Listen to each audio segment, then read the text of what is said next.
Hello, everyone, and welcome. I don't even have my light on. And welcome to an emergency. The camera's all out of whack. I'm all out. It's an emergency.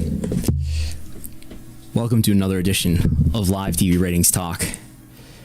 It is October 18th, 2021, but that's not the date that we're most interested in today. The date we're most interested in today is October 15th, Friday, 2021, when WWE Smackdown on FS1 in its preempted slot for the World Series went against AEW Rampage on TNT. Smackdown running from 8 o'clock, not to 10 o'clock, but to 10:30. An extra 30 minutes, a supersized Smackdown, going head-to-head with AEW Rampage for 30 minutes, half of Rampage's show. I realize here, since my visit to Chris Gullo's house, I don't have all my lights set up, but hopefully you'll bear with me. So, the results are in. We had fast national games being played, perhaps, but now the final ratings are in. And the final ratings are, in total viewership, Smackdown on FS1 was watched by 866,000 viewers. That's this number right here. Meanwhile, Rampage was watched by 578,000 viewers. That's this number right here. However, as Wrestlenomics listeners and viewers and readers may know, the key demo, which is coveted by advertisers and TV networks, AEW tends to have a larger percentage of its total viewership within that demo than WWE does for its programs. And what we have is a result of a very close to a tie, as close as it gets. A 1,000 viewer difference in the measurement by Nielsen. Smackdown just edging out Rampage. 314,000 viewers in the key demo. Smackdown just barely edges out AEW Rampage with 313. Again, that's 314,000 to 313,000. Our unit of measurement here is 1,000 viewers. It doesn't get much closer to a tie than that. What an exciting day. Thank you for joining me for an emergency podcast here. This will be available for patrons in an audio-only version if you feel like listening to that more easily. So you can ask me your questions. I will try to go through them. We have a larger than normal audience here today, which I appreciate. So I have some slides to go through. I have a post-it note to go through. We'll talk about the whole show. We'll talk about all the demos. Yes, we have quarter hours. You may have seen them on my Twitter already. You may have seen them and read them in the deepest detail possible on Patreon. And then we'll talk specifically about what happened in those 30 minutes where these shows did go head-to-head. So, these are the demos over here to my left. These are the demos. Obviously, total viewership is what is represented by P2+, everyone over the age of 2. We just discussed key demo. Rampage was just ahead of a Smackdown with men 18 to 49. 222,000 for Rampage. 222 to 209 for Smackdown. That is a difference of what percent? That is a difference. This isn't up to date, is it? This isn't up to date. It needs to be up to date. And it will change before our eyes, perhaps, if everything works the way it's supposed to. That is a difference of 6% for Rampage. In fact, we can get a properly color-coded version of this over here, and we'll make it bigger. So what we have here, a 6% difference, a 6% edge for Rampage with men 18 to 49. But if we go back, women 18 to 49, Smackdown had the edge, 105 to 91%. What is that as a percentage? That's a 15% margin for Smackdown. Moving on to the younger half of the key demo, 18 to 34, 107 for Smackdown. Rampage ahead with 117. This is across the entirety of their programs. We're not talking about head-to-head yet. We will talk about head-to-head. We will have fewer demos for that, but we will talk about that in a moment. So a lead for Rampage in the younger half of the key ad demo, a 9% lead for Rampage over the total course of their shows. Men 18 to 34, a tie. 71,000 viewers for both. With women 18 to 34, Rampage led in that demographic to 46,000 to 36,000. And what we have here is a 28% margin with women 18 to 34 for Rampage. In the older half of the key demo, where AEW has been often edging out Raw or SmackDown on some weeks, at least in the male side, on some weeks.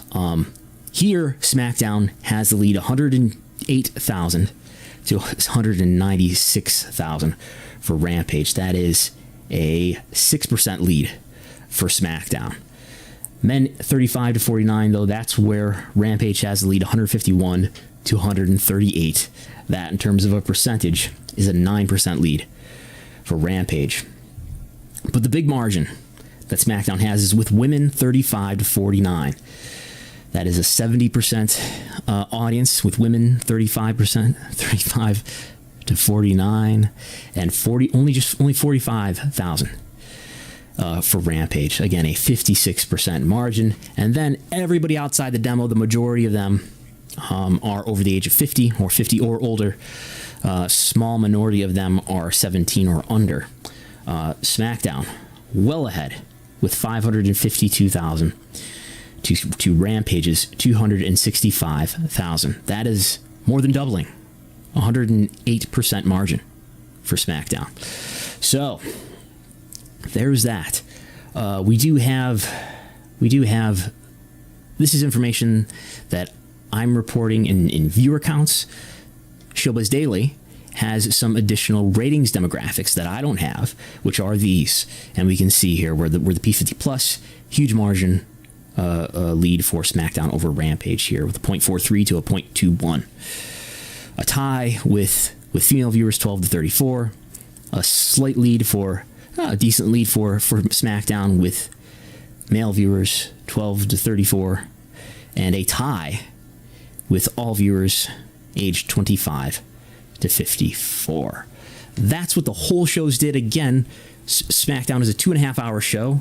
Rampage just a 1 hour show. So, this is the quarterly breakdown by every 15 minutes of the show. Let's just jump ahead here and talk about, because this is probably what people are most interested in. Let's just talk about what happened in those 30 minutes. What some have been calling, including me, have been calling the 30-minute war. What happened from 10 o'clock to 10:30? And this is what we're concerned with here. So, is that correct? Let's look at the real Excel spreadsheet, make sure I'm looking at the correct thing, right? And if I look at my versus thing, that shows what I want to look at, just for confirmation. It's been a hectic day here at Wrestlenomics headquarters. 800. This is from 10 to 10:30. In total viewership, P2 plus, 878,000 to 602,000 for Rampage. So a wide margin of victory in total viewers. Now, in the key demo, in those 30 minutes where they went head to head, Rampage is ahead, 328,000 to 285,000. That's largely driven by the younger half of the key demo, the 18 to 34 demo, where Rampage had 122 to SmackDown's 89. And in the older half, the margin was closer. And with people aged 35 to 49, Rampage had 206 to SmackDown's 196. So just a 10,000 viewer difference there in those 30 minutes. And then outside the demo, most of these viewers are age 50 or older. That is more than doubling, right? If we pull out the calculator. Sorry, I don't have deltas ready to go for this. But if we multiply 274 times 2, that is less than SmackDown's average. So SmackDown outside the demo, more than doubling Rampage outside the demo. So as we've often seen here, viewers for WWE programs tend to skew older for reasons we could speculate on. but that's what's happening, and that's what largely drives the difference in total viewership that we see over here on the left. Again, 878 to 602. That's in thousands. Yet in the demo, which is what drives the ad values, and the best that I can tell drives TV rights and media rights values more than total viewership. Not that total viewership doesn't matter, but that's the best that I can tell. So that's the head-to-head. So you can take it in there, and let's take a gander at the quarter hours. Total viewership here we can see throughout SmackDown is ahead of Rampage. The peak quarter for SmackDown was 943,000 viewers. Peak quarter for Rampage was the first quarter, and then it declined from there, but then grew as the quarters went on. So what is that peak quarter? That is the 845 quarter. What did that contain? Well, that contained an ad break, a Sonya Deville live promo, Sonya Deville and Shayna Baszler versus Naomi. This is all in these 15 minutes here. A Hit Row pre-tape, Seth Rollins entrance, another ad break, and a Sasha Banks promo. That was the peak for the entire 2.5 hour supersized SmackDown. And is that the peak in 18 to 49? It is, with 350,000 viewers. The peak, that opening segment for Rampage, what did that contain? That contained the introduction for the program, CM Punk's entrance to commentary, and then not to commentary. I think I'm confusing that with Dynamite. CM Punk's entrance and match with Matt Sydal, which flowed into the following quarter as well. You can see here in the dotted line what I calculate to be the composite trend over the last 4 weeks. That this is what usually happens: is quarter number one is the highest, and then it sort of declines from there. I guess this line would indicate mostly stability for the remaining 45 minutes of the program. Quarter one was also the peak with viewers 18 to 49 with 363. So there's that. How long have I been going for at this point? 14 minutes. 14 minutes. If you have questions, put them in the chat. I will do my best to answer them. There's additional demos you can see by quarter broken down on Patreon. I don't know that we'll go through them here right now, but I do have 18 to 34, 35 to 49, and the non-demo broken down by quarter for both Rampage and SmackDown. And in fact, we do have that here in head-to-head if you want to take a look here. Although I've got the same chart pasted here twice, but we can fix that. Here's the 18 to 34 quarterly breakdown by quarter hour, and every one of these quarters, well, I guess the two quarters, I should say, were higher than SmackDown's two quarters that were overlapping. The highest quarter, which is quarter one for Rampage with 134,000 viewers, just edges out the peak at 830 for SmackDown, which is impressive considering this is later. This is 10 o'clock, and this is earlier in the night, where, as I joke, I don't joke. Reed Hastings says it, and Nick Khan says it, that sleep is our competition, and there's truth to that. The later you go in the night, the harder it is to retain viewership because people are going to sleep. So regardless of that factor, quarter one for Rampage was more highly viewed with people 18 to 34 than the highest quarter for SmackDown in that young adult demo. So we can take a look at 35 to 49 here as well, right? I think I have it here. It is right over here, and hopefully this will be visible enough. We'll drag this down so it's not overlapping. So we can see here the chart showing the older half of the key demo, 35 to 49, and here SmackDown performs more competitively. outdoing Rampage in most quarters throughout its 2.5 hour program, except for that first quarter of Rampage, which was at 229,000 viewers. That is higher than every quarter for Rampage by a slim margin. Again, the sort of in this the late part of the first hour, we've got the 8:45 quarter hour with 225,000 viewers for SmackDown, just short of the peak opening quarter hour for Rampage with 229,000. So there's that. I think that's the facts.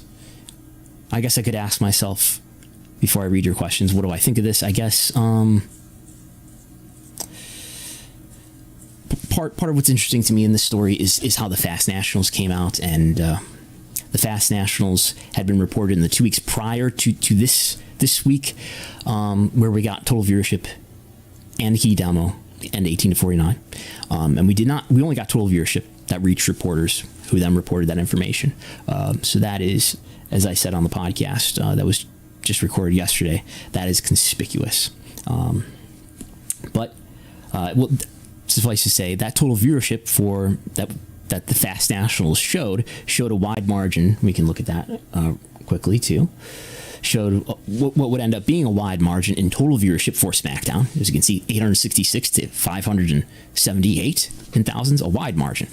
Again, that's how much of a percentage? That's a 50% lead for SmackDown. Yet, in the demo, which was conspicuously not reported, a near tie, a difference of 1,000 viewers, which is our unit of measurement here.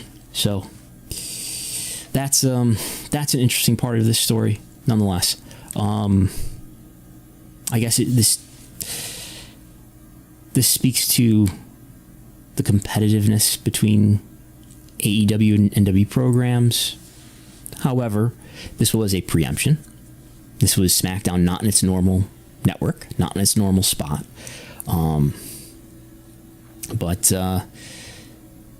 But even those things taken into consideration, this is an impressive showing for AEW, perhaps relative to what we thought it might do when Dynamite debuted as a weekly program, or when the promotion debuted in 2019. Rampage is also at a disadvantage by being later. Is something to keep in mind too. But FS1, some additional context. If I have the slide here, it doesn't look like I do, but I think I have it in here. If we look over here, I think I have the household coverage for all these networks here that we can take a look at too. Household coverage is one factor here to take into consideration with the network, but also just the fact that FS1 is a lower profile network than TNT. But you can see here, 73 million homes for FS1, 78 million homes for TNT. Just another factor to take into consideration, along with the time slot, along with the fact of the preemption.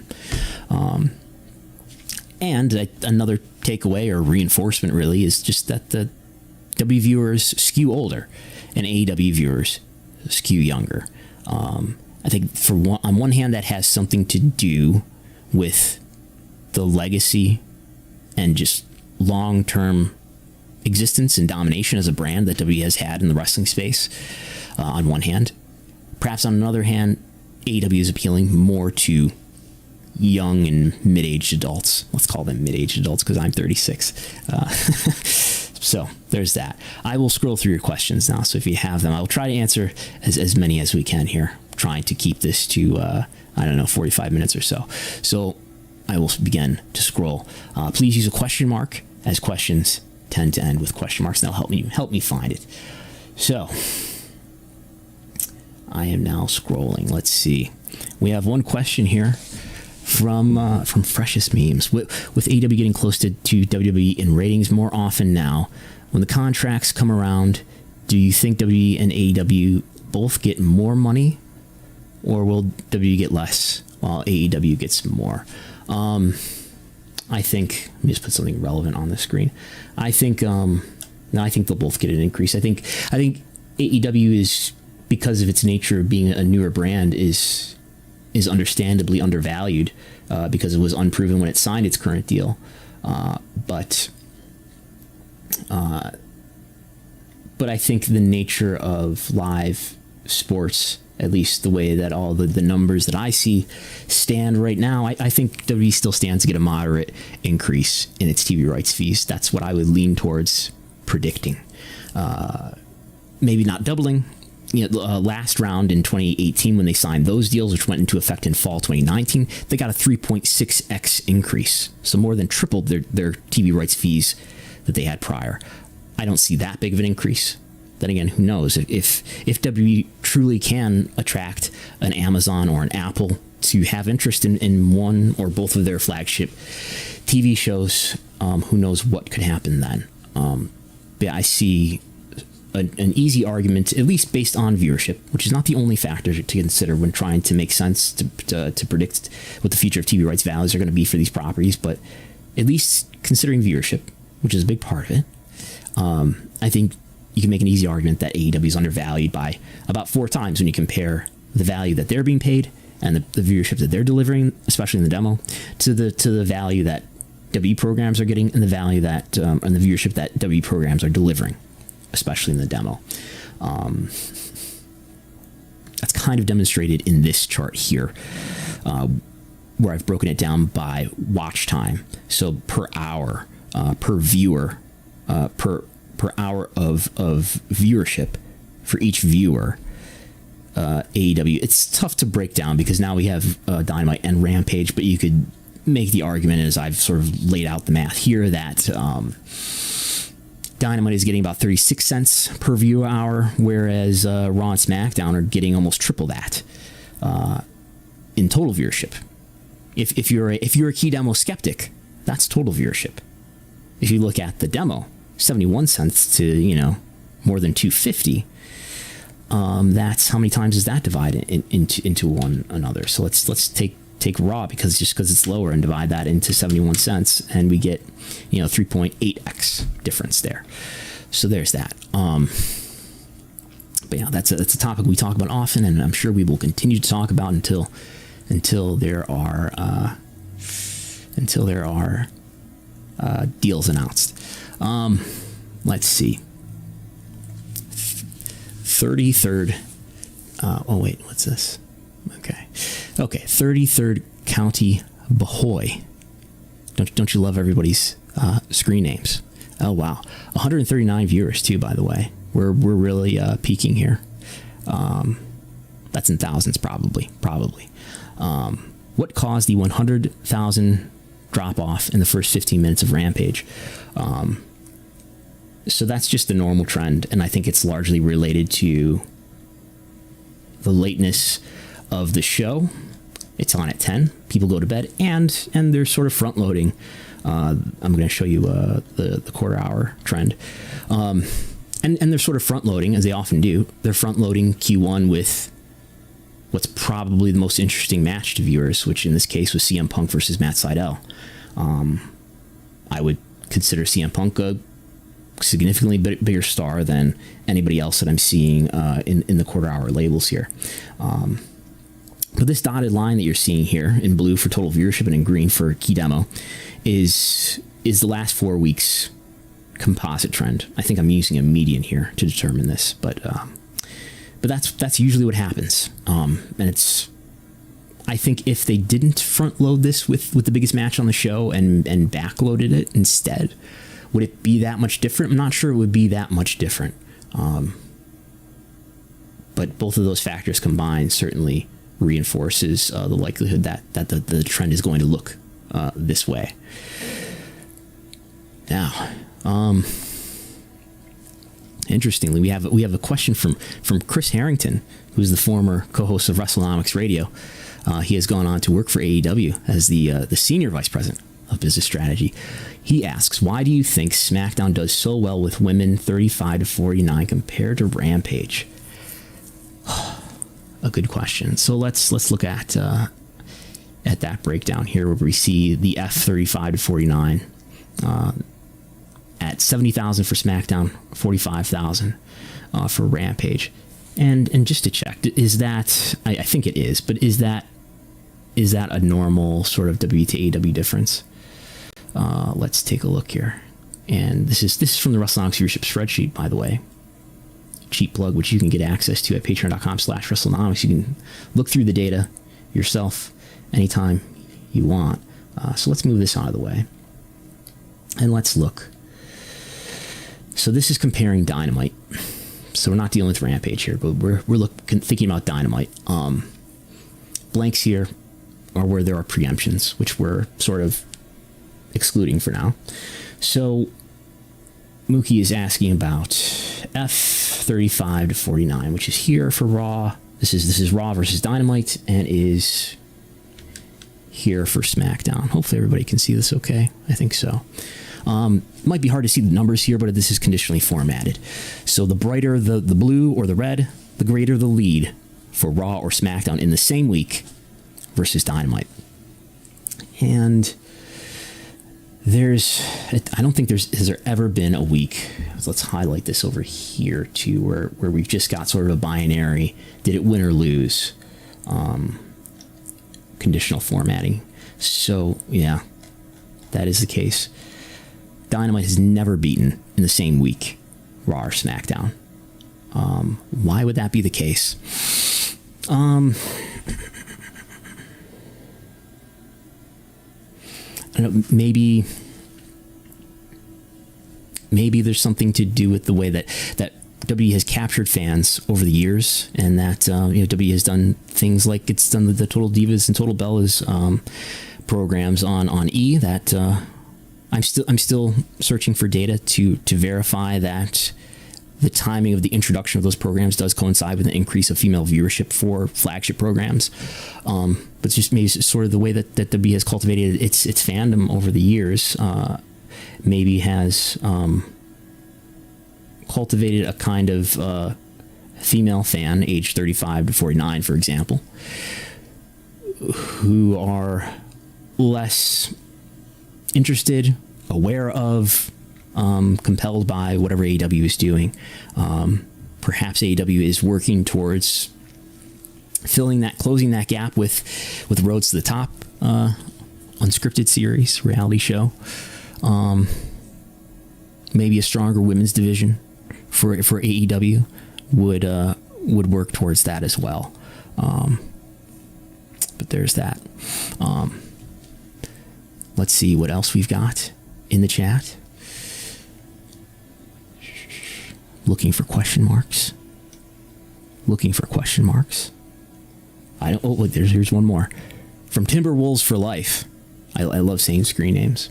Could Rampage draw better for the hour with a more attractive card, or are they hamstrung due to the time slot? I mean, you can always hotshot a card and load it up with all your biggest matches rather than putting them on pay-per-view and probably draw a bigger rating, of course. But then you're affecting your pay-per-view, which is valuable. I think this is, I don't know. I think this is an okay. Let's look at a graph that is relevant to this. I think this is, especially considering where this program is ranking, and we can look at, I think I have Showbiz Daily. We can open the actual Showbiz Daily chart too, where we can see, we can probably make this bigger, where we can see Rampage ranked number 4 in the demo among cable originals. SmackDown was number 3. Rampage is ranking highly, even as it settles into whatever its sort of normal state is going to be. Rampage had some big numbers early on with the debut, with the second episode being the debut of CM Punk, and it's declined from there and is normalizing, I would say. But I think this is an okay number, and I don't think there should be any urgency to we have to hotshot and load up a 1-hour program in Rampage to try to increase the viewership, because the viewership is in my view, and I would imagine in the view of TNT, this is pretty good viewership for a 10 o'clock time slot, a 0.24 and ranking number 4 on the day. That's pretty good. And when I've looked at this recently, I don't think I can pull the data out right now, maybe I could. We could look at what I have the merge template. And this is, if we look at the whole week, this will not be including the most recent ratings that we have, but this will be October 7th through October 13th. So this is a 7-day period here. And if we just want to look at TNT here, it's not in here as TNT, it's in here as Turner Network Television. If we just look at this,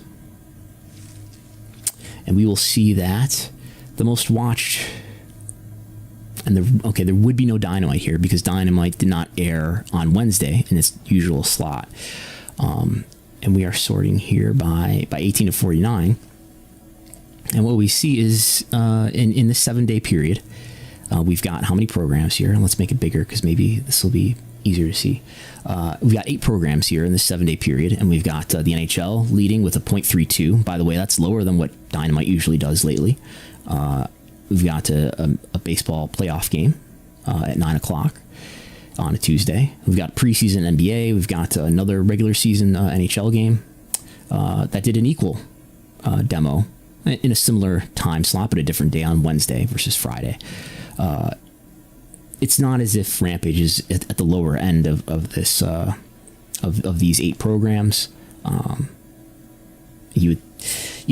think we kind of think in culture of hockey being more prestigious than wrestling, yet nonetheless, AEW is more highly viewed. At least Rampage alone is more highly viewed than a comparable NHL broadcast, and Dynamite is more highly viewed than an opening season NHL regular season game in the very same time slot. Off by maybe 20 minutes or. What time did that end here? If we expand this, will it tell me?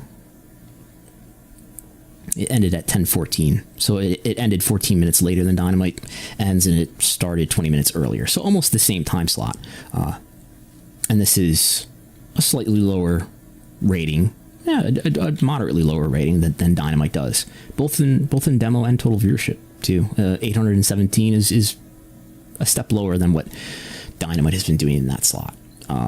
That said, NHL is probably able to drive more value, I would guess, for Turner than AEW does, in terms of ad rates and perhaps in terms of carriage fees, and maybe other factors as well. So I will give one more look to the chat if there are questions. Oh, there are more. Let's see. Will WWE hotshot SmackDown next week since they lost the 1849 demo? So I discussed this with Chris Gullo yesterday. I think that's a good question. I think if Rampage sort of decisively beat SmackDown in the demo, I think WWE would be less likely to do this again, to do an extended SmackDown. It's hard to say since it's a tie. I would lean towards guessing the competitive nature of WWE and its CEO will do this again. I won't be surprised if they don't, but I would guess that they do this again. That is, run 30 minutes again, head-to-head with Rampage, or do something else. Maybe not this exact strategy, but do something to compete more directly with AEW. That is we're referring to here, not next week. I think I said next week. I apologize if I did. I'm referring to October 29th when SmackDown will be preempted again to FS1 because of the World Series. SmackDown will be on Fox this coming Friday. I know we have other questions here. The Mad Dog stuff asks, I saw on the P1834 chart that there was a big dip on SmackDown at 9:30. Did Danielson and Suzuki have that effect? Or was it likely a combo of other factors? Did Danielson and Suzuki open the show? Well, it's at 9:30. That's probably when that happened, right? I did have it on. I just don't remember exactly where it happened. But let's look here at SmackDown's quarter hour at 9:30. Okay, you're asking about 18 to 34 specifically, which is fair if we're thinking about whether something on YouTube affected it, which I can pull up here. Let's see. The 18 to 34 at 9:30. we do see a substantial decline here. I had not thought about that. Do we see that in other demos at 9:30? No, that's not so much. We are on a decline, but then we sort of flatten out here at 9:30 to 10. What do we see in other demos here? We see a pretty steady decline for SmackDown as, you know, after 8:45. It's plausible, but the number of live viewers that YouTube stream had was, I think, something like 90,000 globally. We're talking about US viewership only here, and when we're looking at this linear viewership, but 90,000 globally, and let's say half or maybe 75% of that was US. I mean, I imagine a lot of people just had both screens going too. But let's say if it was 90,000, I think that's roughly what John Pollock tweeted as he was watching the stream. And let's be aggressive here and say 75% of that is US. That's 68,000 viewers. That's plausible. That's plausible that it did have some effect, and you would expect it to have a greater effect in the younger demo versus older demos. So that's interesting.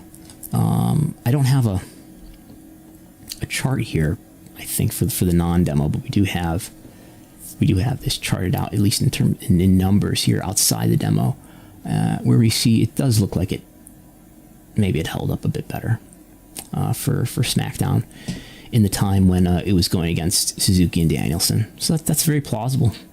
Yeah, it's plausible that the YouTube stream, the buy-in, may have had a negative impact on SmackDown.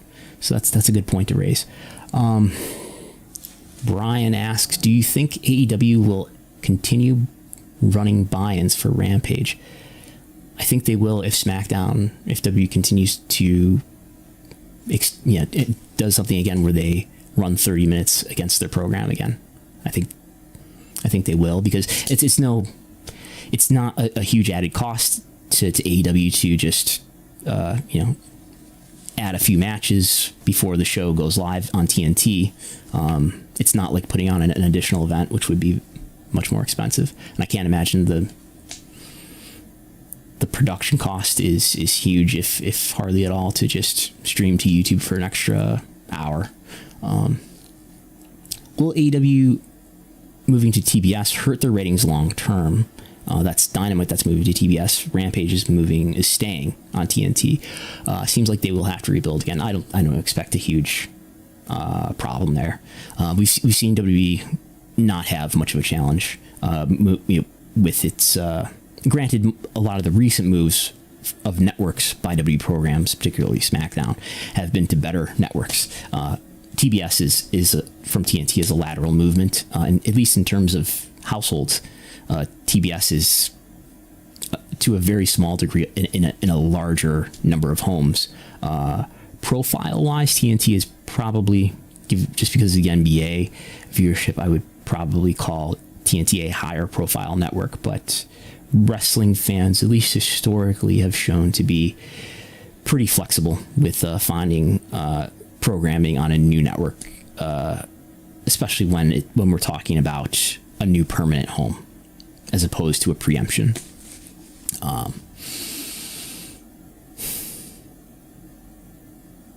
Suit Williams asks, what do you think the color palette for SmackDown 2.0 will be? I don't know. We've got rainbow already occupied. Blue is taken. You could go back to yellow, but that's NXT and that sort of persona. NXT 1.0 is sort of persona non grata right now in the Wolfenstein era. What's left is green. There's still green left, and even Noah has abandoned green, so green is definitely available. Wrestle Critical asks, do you think there's any possibility of them trying to get an overrun on Fox in order to go head-to-head and win more dominantly? I can tell you definitively no. There will not be an overrun on Fox, just because Fox has probably hundreds of local affiliates throughout the U.S., and once it's 10 o'clock, that time has to go to the local affiliates, and I don't anticipate something being worked out to change that, to allow SmackDown to have an overrun of any time. I think what I've even seen in the limited minute-by-minute ratings data that I've seen for SmackDown, that SmackDown might even end like 1 or 2 minutes early most times, maybe to accommodate for that that handover to local affiliates for things like local news or syndicated programming or whatever the local affiliate is choosing to air at 10 o'clock. Safet asks, did you know that not only SmackDown was on FS1, it was on Fox sister station on My Network TV this Friday? That is the case for, I believe, Chicago and New York. Hopefully I'll learn, and here's a plausible deniability. Hopefully I'll learn to what degree that matters. Would these numbers be that much different? New York and Chicago are the number 1 and number 3 markets in the U.S. Did that make a big difference to these numbers? Because these numbers do not include that. This is only FS1 viewership. A few more questions. If this is a test for a third hour of SmackDown, do you think this is heartening or discouraging results? I think these are fine results.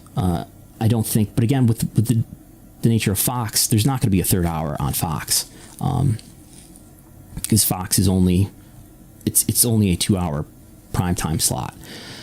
SmackDown could be a 3-hour program elsewhere, or conceivably SmackDown could have its third hour on FS1. I don't know if that's a great idea, but that could happen.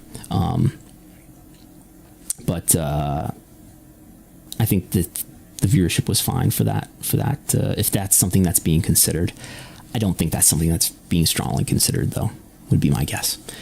This was mainly a move to compete with AEW, in my estimation. Do you think Rampage will be at 8 p.m. by the beginning of next year? What airs on TNT at 8 o'clock? I think it's movies. By the beginning of next year, no. Maybe someday, though. There's one more from Dan. Did WWE win the P50 Plus or 1-17 rating since they had more overall viewers, but not in the demo? They definitely won in P50 Plus, which I think we showed earlier, but we can show that again. In P50 Plus rating, 0.43 for SmackDown, 0.21 for Rampage. So SmackDown doubled Rampage.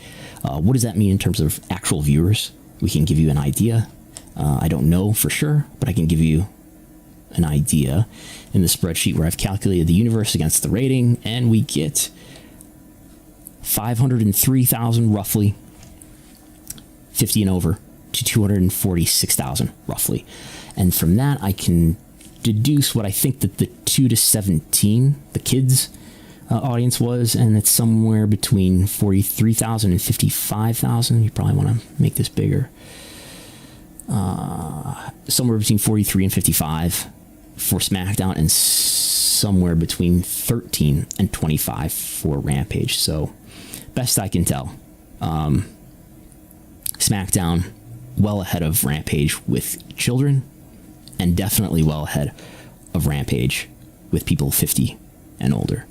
So, I think that's all the questions for now. Thanks to everybody for joining me. How long was this? 43 minutes, 44 minutes. All right. Thanks to everybody for tuning in again. I really appreciate it. I guess these emergency TV ratings talks draw a pretty big audience. I'll have to break down the demos later. So I appreciate everybody tuning in. You can hit like and share on YouTube. I would appreciate that if you subscribe to the YouTube channel. I do these talks normally every Thursday at 5:30, but there's no Dynamite in the normal slot, so we won't be getting a Dynamite rating on Thursday. We'll actually be getting the Dynamite for Saturday tomorrow morning. I should have that reported roughly when it comes out. But I do this normally, and I'll be doing it, let's say, next week on Thursday at 5:30 p.m. Eastern. I was told my GMT time is wrong, so please disregard that. You can probably... You're all smart people. You can Google it for yourself if 5:30 Eastern is not your time slot. I have a podcast that you can find in your podcast app by searching for Wrestlenomics, called Wrestlenomics Radio, on every podcast platform that you can think of. That comes out every Sunday or Monday morning. And I have a Patreon, patreon.com/Wrestlenomics. For just $5 a month, you can get my nearly daily TV ratings reports, the deepest analysis that you'll find on wrestling TV ratings. You also get access to the big wrestling Wrestlenomics viewership spreadsheet that we went through throughout this stream, plus other content, plus audio of this in your Patreon podcast feed. You can follow me on Twitter at Brandon Thurston and at Wrestlenomics. Thanks again for tuning in, for listening and watching.